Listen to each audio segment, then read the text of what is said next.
GPT-5 has rolled out. Couple of things. So I'm going to give a quick update for the people who missed the live stream. We have one model now, GPT-5.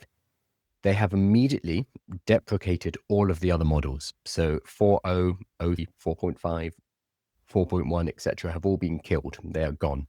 They are, I believe, still available in the API. So if you built software with them, your software won't just explode and stop working, but they're gone from the application and the web version. So if you really liked O3, if you really liked the tone of 4.0, sorry, that is now gone. And that is one of the things that on Reddit people are furious about, because here we go.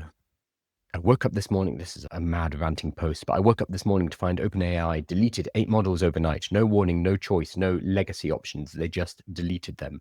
4.0 gone, O3 gone, O3 Pro gone, 4.5 gone. Everything that made ChatGPT useful for my workflow deleted. And then he goes on, or he or she says, GPT gives shorter, more corporate responses, hits rate limits faster, lost the personality that made 4.0 special, doesn't follow instructions well, no model selection, you get GPT-5 or nothing. And then they go on in that way. But there's a lot of support for this. People saying, what did they do with all my models? I think, yes, I think it was quite brutal that they just got rid of those models. We haven't really seen that before. Normally there is a period where it transitions. On the other hand, what they've done to soften this blow is they've said there is just GPT-5, that's it. They are giving access to it to their free users. So previous model rollouts, it would be the Plus and the Pro users who would get it first, and then it would filter down to the free users. Instead, they're saying, nope, everybody gets everything. So the main difference is if you are paying is you get higher limits. So the free users get access to the best model, which is 5. That's the top model right now for them. But they're going to have a limit. I do not know what this limit is. If you have a free version of ChatGPT, I'd love to know how quickly you hit that limit, especially in the first few days. Generally, when new models come out, the servers get absolutely slammed. So Sam Altman tweeted shortly after the launch, he tweeted, I love the smell of burning silicone because they just get absolutely hammered. So I wonder what the free usage limits are right now, because that's going to upset a lot of people.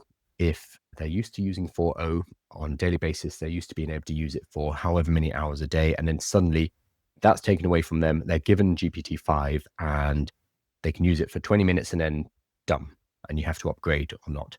The way they posited it in the presentation, because of course they did, was, oh, we are making the best model available for everyone for free.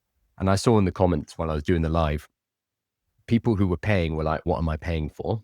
Which is valid. And then the other concern was from the free people, it's how much usage am I going to get? So we will see. This will be a practical matter about how they set their usage limits. And that's going to be a really tough balance for them, because they can piss off both the free users by limiting it too much and the paid users by not limiting it enough, if that makes sense. So we'll have to see where they land and how they manage not to annoy people. But so far, at least on Reddit, people complain a lot on Reddit. We have to take it with a pinch of salt, but people seem to be fairly annoyed. So they've deprecated the old models. They've replaced it with one new model called GPT-5. I say one new model. There's still a drop down, and you can still put GPT-5 into thinking mode. So they haven't. The goal here was to unify it into one model, and this model would decide how best to answer your query. So if you gave it a basic query, it would answer it like it would if it was 4.0. It would give you a nice basic response, and it wouldn't have to go to any additional lengths to solve that problem for you. Whereas if you give it a big complicated problem, it would automatically trigger and be like, this is a complex problem. Let's reason through it. So we will use a thinking mode, O3, which was their previous reasoning model.